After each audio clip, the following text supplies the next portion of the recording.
గురువుగారు, మనుషులకి ఎంత వయసొస్తేనేమి, ఎంత జ్ఞానము, సంపాదన ఉంటేనేమి, సంస్కారం లేనప్పుడు ఆళ్ళ విలువ తగ్గిపోతుంది అని కొన్ని మాటల్లో మనం చెప్పొచ్చు. చాలామంది బంధువుల్లో రకాలు ఎట్లా ఉంటారంటే, వాళ్ళింట్లో కార్యక్రమాలు జరిగినప్పుడు మాకెవరూ లేరు, 10 రోజులు ముందు రండి, ఏం పర్వాలేదు, మా ఇల్లు సరిపోతుంది, ఉండండి, రండి అని బతిమాలుతుంటారు. ఆ 10 రోజులు అయిపోయిన తర్వాత అందరితోని మా ఇంట్లో పడి తిన్నారు, మా మీద పడి తిన్నారు అని చెప్తారు. అంటే వాళ్ళు కేకేయడం అలా కేకేసుకుంటారు, చెప్పేటప్పుడు ఇలా చెప్తుంటారు.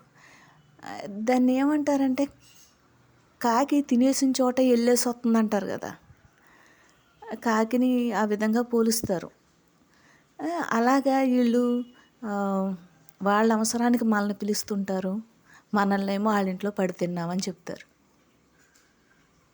ఎంత దురదృష్టం అంటే, వాళ్ళకి నానివాళ్ళు ఎవరు ఉండరు, చూసేవాళ్ళు ఎవరు ఉండరు. వాళ్ళనే వాళ్ళు బయటోళ్ళని చెప్పి, ఆర్థికంగా లేరని చెప్పి హీనంగా చూసి, చాలా ఇంటికి వస్తే అవమానంగా చూసి బాధపడుతుంటారు. వాళ్ళని చూస్తే జాలేస్తుంది గురువుగారు. వాళ్ళ మీద అసహ్యం, చిరాకు, కోపం, ద్వేషం కలగట్లేదు, జాలేస్తుంది.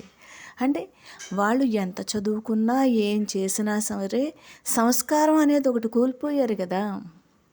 ఎవరూ లేరు, వాళ్ళకి ఎవరూ లేకుండా చేసుకున్నారు. వాళ్ళింటి వాళ్ళనే మా వాళ్ళు కాదనుకోవడం, నాకేమీ లేదనుకోవడం, నాకెవరూ అక్కర్లేదనుకోవడం. ఇది ఒక జ్ఞాని అంటే చాలా అందంగా ఉంటుంది. అంటే బంధాలు శాశ్వతం కాదు, ఇవేమీ సొంతం కాదు, అందరూ మాట్లాడితేనే మాట్లాడతారు, ఎందుకు చూసినోళ్ళని చక్కగా నవ్వుతూ పలకరిస్తూ సరదాగా మాట్లాడుతూ ఆ రోజు అలా గడిపేయచ్చు కదా. ఎంత దురదృష్టవంతులో కదా మనుషులు. మీ వల్ల చాలా తెలిసినవి. మీరు మా జీవితకాలం తోడుండండి గురువుగారు. మీరు లేకపోతే మేము జీవించలేము. ఓం శ్రీ గురు రమణ.